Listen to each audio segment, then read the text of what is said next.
Halo guys, kembali lagi bersama gua Rahmat dari Gudang Peluru. Apa kabarnya? Semoga kalian sehat, bahagia, dan jos selalu ya. Pada video kali ini gua akan membahas salah satu film unik yang berjudul If I Were Rich Man 2019. Oke, udah siap?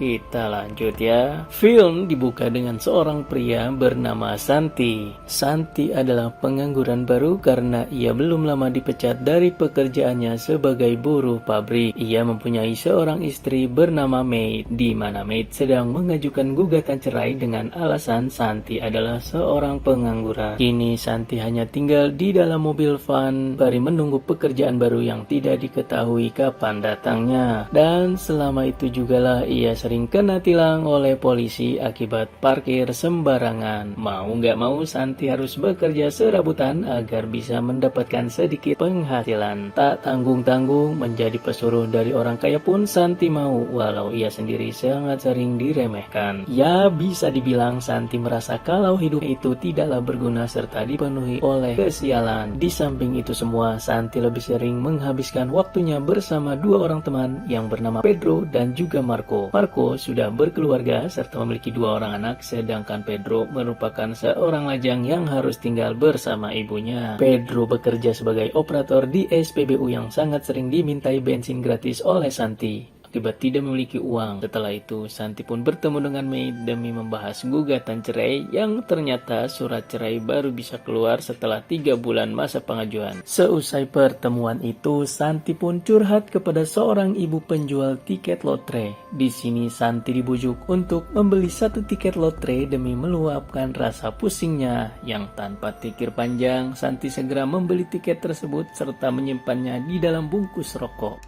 Kemudian di saat malam hari, Santi terlihat datang ke acara reuni di sekolahnya. Di sana ia bertemu dengan Marco dan juga Pedro. Santi melihat ke istrinya yang sedang digandeng oleh pria lain yang ternyata pria itu adalah teman sekolah dari Santi dulu bernama Mario.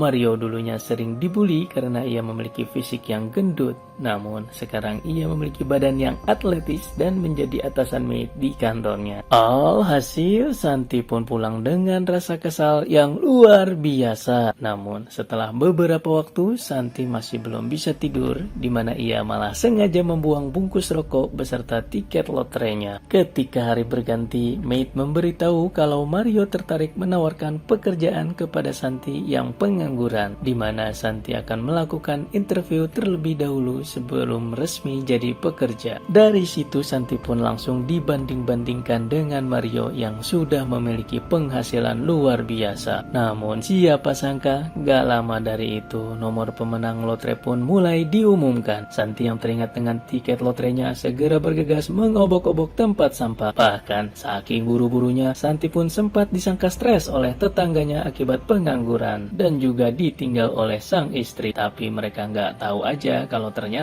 Santi sudah menjadi pemenang dari undian lotre senilai 30 juta atau setara 461 miliar rupiah. Apa boleh buat, Santi enggak mau ambil pusing dan ia segera tancap gas untuk pergi ke sebuah bank. Ketika tiba, Santi pun datang dengan ceria sembari berniat menarik uang-uang yang sudah ia dapat. Perasaan risih turut dirasakan juga olehnya ketika semua orang sadar bahwa sudah menjadi pemenang dari undian lotre istimewa. Tapi lagi-lagi siapa yang menyangka secara diam-diam manajer bank yang bernama Demian sudahlah mengikuti Santi. Ia menawarkan bantuan untuk bisa mengelola seluruh hasil yang didapat oleh pria tersebut. Luar biasanya, dengan status sebagai pemenang lotre, polisi pun gak berani lagi menilang Santi. Ia dibebaskan begitu saja setelah informasi tersebut mencuat dengan sangat cepat. Kemudian mereka berdua pun bergegas nongkrong di sebuah restoran mewah. Di sana Demian kembali menawarkan diri untuk menginvestasikan sebagian uang yang sudah didapat oleh Santi. Dan dikarenakan May masih menjadi istri sah secara hukum, Santi pun harus membagi uang yang ia dapat kepada May sebesar 50%. Jelas Santi nggak rela dong jika istri kurang ajar itu hanya datang ketika ia senang, yang dimana demi kebaikan bersama Santi pun disarankan untuk menyembunyikan uang-uangnya hingga surat cerai berhasil keluar. Saat esok hari, Santi bergegas datang ke kantor Mario untuk interview kerja. Di sana Santi sangat tidak nyaman dengan Mario yang bersikap arogan dan menanyakan pendidikannya. Tapi setelah itu semualah, Santi pun akhirnya diterima bekerja sebagai seorang penjaga supermarket. Hebatnya, ketika pulang ia malah sengaja membeli beberapa barang mahal yang selama ini sudah diincar. Mulai dari jas mewah, sepatu, hingga jam tangan super mewah. Semua itu dilakukannya secara diam-diam sembari terus menyembunyikan seluruh uang hasil lotre dari teman-temannya. Upaya demi upaya pun turut dilakukan dengan cara semua barang belanjaannya sengaja ia sembunyikan di dalam gudang rumah. Seluruh kemasan dari makanan-makanan mahal pun turut ia ganti dengan kemasan murah agar terlihat susah. Sampai suatu ketika tak ada angin, tak ada hujan, Maid pun tiba-tiba pulang ke rumah itu. Maid yang melihat suaminya tanpa selai benang mulai merasa kalau sang suami udah stres berat akibat kondisi finansial. Dari situlah Santi pun lebih memilih menghabiskan waktu sendirian aja dengan menyewa hotel bintang 7. Ia benar-benar melewati waktu-waktu dengan sangat luar biasa. Lalu ketika hari berganti, Santi terlihat pergi berselancar bersama Pedro dan juga Marco. Pada titik ini mereka bertiga turut nongkrong-nongkrong sebentar di sekitar pantai.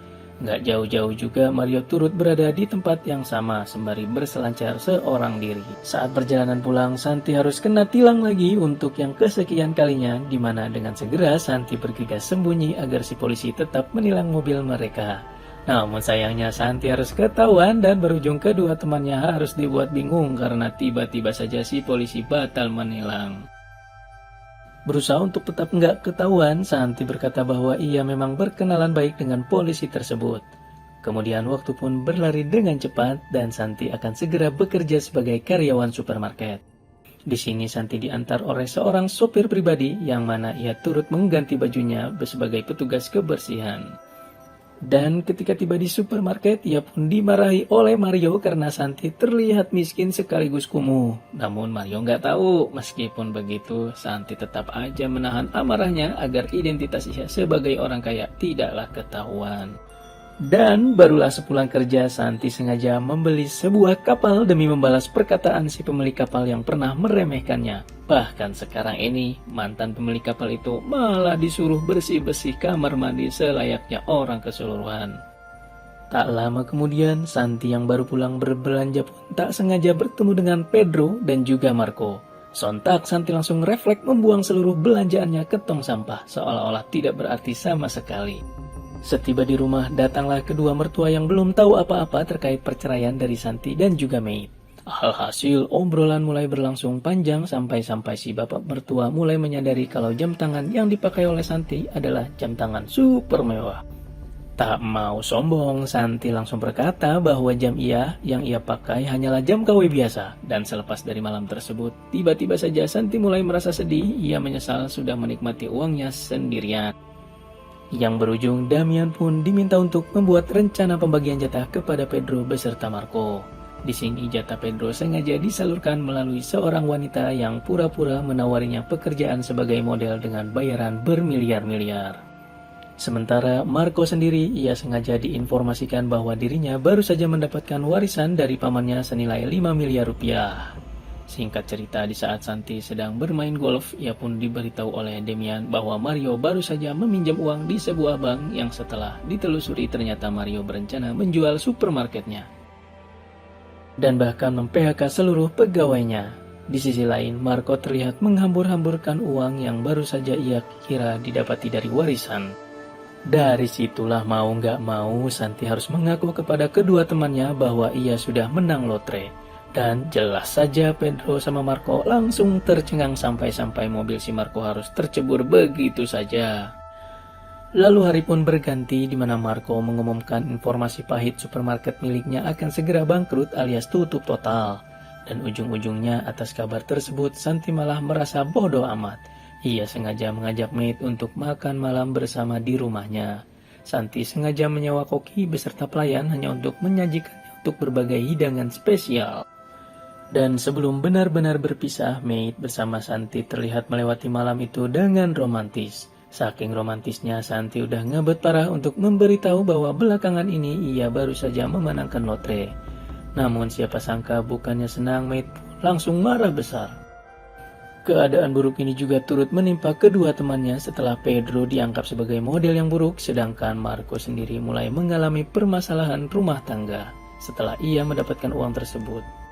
Ya, semenjak segala kekecauan itulah Santi pun mulai melakukan beberapa tindakan, dimulai dari mentransfer sebagian uang lotrenya kepada sang istri secara cuma-cuma hingga membeli supermarket milik Mario atas nama May. Di mana setelah itu semua, Damian turut memberitahu May bahwa Santi sudah berangkat ke luar negeri. Sontak May pun bergegas menyusul sebisa mungkin sampai-sampai ia harus kena tilang oleh polisi. Tapi seperti biasa, tilangan itu tidak berarti setelah si polisi sadar kalau May adalah istri dari Santi alias pemenang lotre. Di sini proses pencarian benar-benar memakan waktu sih guys. Maid berlari ke sana kemari sampai pada akhirnya ia berhasil bertemu dengan sang suami. Dan dengan terjadinya momen inilah Maid sadar bahwa pria bertanggung jawab jauh lebih berarti daripada pria yang hanya mengandalkan harta. Kini Pedro sudah berhasil diangkat menjadi model terkenal, sedangkan Marco kembali mendapatkan momongan baru alias anak ketiga. Gila sih guys, ini cerita benar-benar banyak maknanya, dan kalau kalian tonton dari awal sampai habis, gua yakin kalian udah nangkep sendiri. Mungkin segini aja pembahasan alur cerita dari filmnya. Sampai bertemu lagi di video berikutnya. Gua Rahmat, pamit dulu. Bye-bye.